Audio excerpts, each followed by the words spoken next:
Hi all, അങ്ങനെ ഇന്ന് ഞാൻ ട്രെൻഡിങ് പിടിച്ച് കയറിയിട്ടുണ്ട്. അടിപൊളിയാണ്. ഇൻസ്റ്റാഗ്രാമിൽ സ്ട്രീറ്റ് ഫുഡ് ആയിട്ടാണ് ഞാൻ കണ്ടിട്ടുള്ളത്. എഗ് പോച്ചൊന്നും ഇനി പറയട്ടാ, നമ്മൾ അതുപോലെ ചെയ്തിട്ട് കാര്യമില്ലല്ലോ. അതുകൊണ്ട് ഞാൻ മുട്ട പൊരിച്ചെടുത്തിട്ടുണ്ട്. ഇനി ഉള്ളി, തക്കാളി, പച്ചമുളക്, മല്ലിച്ചപ്പ്, ഉപ്പ്, പിന്നെ കുറച്ച് ഓയിലും എടുത്തിട്ടുണ്ട്. ഇനി നമുക്ക് എങ്ങനെ ഉണ്ടാക്കുന്നത് നോക്കാം. ഇതാണ് എല്ലാവരും ഉപയോഗിക്കുന്നത്. എൻ്റെ അടുത്തുള്ളതുകൊണ്ട് ഞാനും അത് ഉപയോഗിക്കുന്നതാണ്. ഓയിൽ വല്ലാണ്ട് ഒഴിക്കാണ്ട് കുറച്ച് മാത്രം ഒഴിച്ചു കൊടുത്തിട്ടുള്ളൂ. പിന്നെ ഒരു മുട്ടയിൽ ഉപ്പ് ഇട്ടിട്ട് നന്നായിട്ട് മിക്സ് ആക്കി വെച്ചിട്ടുണ്ട്. ഇനി നമ്മൾ ഈ നെയ്യിലേക്ക് മുട്ട പൊരിച്ചത് ഇട്ട് കൊടുക്കുന്നുണ്ട്. ഉടനെ തന്നെ ഉടച്ചു വെച്ച മുട്ടയും കൂടി ഇട്ട് കൊടുക്കുന്നുണ്ട് കേട്ടോ. വേറെ പേലാണെങ്കിൽ ഇതുപോലെ കിട്ടണമെന്നില്ല. നിറഞ്ഞ ഉള്ളിയും തക്കാളിയും പച്ചമുളകും മല്ലിച്ചപ്പും പിന്നെ നമുക്ക് മസാലപ്പൊടികൾ ഇട്ട് കൊടുക്കാം. കുറച്ച് കുരുമുളകിന്റെ പൊടിയും കുറച്ച് ചില്ലി ഫ്ലെക്സും കൂടി ഇട്ട് കൊടുക്കുന്നുണ്ട്. അതായത് ചുവന്ന കായ്മുളക് പൊടിച്ചതാണ്. വേണമെങ്കിൽ മുളകിന്റെ പൊടിയും കൂടി ഇട്ട് കൊടുക്കാം. ഇനി ഈ ഒരു സ്പൂൺ കൊണ്ടാണ് ഞാൻ മറിച്ചിടുന്നത്, അതായത് തിരിച്ചിടുക. അങ്ങനെ ആദ്യ പരീക്ഷണം തന്നെ സക്സസ് ആയിട്ടുണ്ട്. ഞാൻ വിചാരിച്ചിട്ടില്ല, കാരണം ഞാൻ കടുകെല്ലാം പൊട്ടിക്കുന്നതാണ്. അത് പൊളിഞ്ഞു വരുമോ എന്നുള്ള ഒരു ഡൗട്ട് ഉണ്ടായിരുന്നു.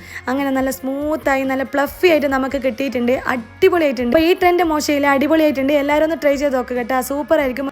അപ്പോൾ ഓക്കെ, ബൈ.